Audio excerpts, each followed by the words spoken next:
Hey, നമ്മളിൽ പലരും ഒരു ഫിറ്റ്നസ് ജേണി സ്റ്റാർട്ട് ചെയ്തിട്ട് പകുതിയിൽ വെച്ച് നിർത്തിയ ആൾക്കാരാണ്. എന്നാൽ ചിലർ, വളരെ ചുരുക്കം ചിലർ അത് കണ്ടിന്യൂ ചെയ്യും. ഹൗ? ഇപ്പോൾ എൻ്റെ കേസ് തന്നെ എടുത്താൽ, ഞാനും ജിമ്മ് സ്റ്റാർട്ട് ചെയ്ത് പകുതി വെച്ച് പലതവണ നിർത്തിയ ഒരാളാണ്. പിന്നെ ഞാൻ എങ്ങനെ എപ്പോൾ കൺസിസ്റ്റൻ്റ് ആയി എന്ന് ചോദിച്ചാൽ അതിനൊറ്റ ഉത്തരവുള്ളൂ: പുഷപ്പ്. അതെ, പുഷപ്പ്. പുഷപ്പ് എന്നെ എങ്ങനെ സഹായിച്ചു എന്നല്ലേ പറയാം. 30 days 100 പുഷപ്പ്. എല്ലാ ദിവസവും 100 പുഷപ്പ് വെച്ച് 30 ദിവസം കണ്ടിന്യൂസ് ആയിട്ട് ചെയ്യും. No gym, no diet, no workout, nothing else, fully pushup.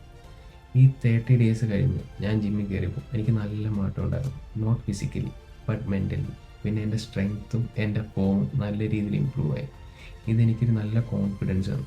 പിന്നെ എനിക്കൊരു നല്ലൊരു ഡിസിപ്ലിൻ സെറ്റ് ചെയ്യാൻ എനിക്കിതുവരെ സാധിച്ചു. അപ്പോൾ അതിനെയാണ് നിങ്ങളും ചെയ്യല്ലേ? 30 days നിങ്ങളുടെ ലിമിറ്റ് നിങ്ങൾക്ക് സെറ്റ് ചെയ്യാം. കൺസിസ്റ്റൻ്റായിട്ട് ഈ 30 days ഇരിക്കുക എന്നുള്ളതാണ് മെയിൻ കാര്യം. അപ്പോൾ സ്വപ്നം കണ്ടിരിക്കാതെ പണിയെടുക്കണം.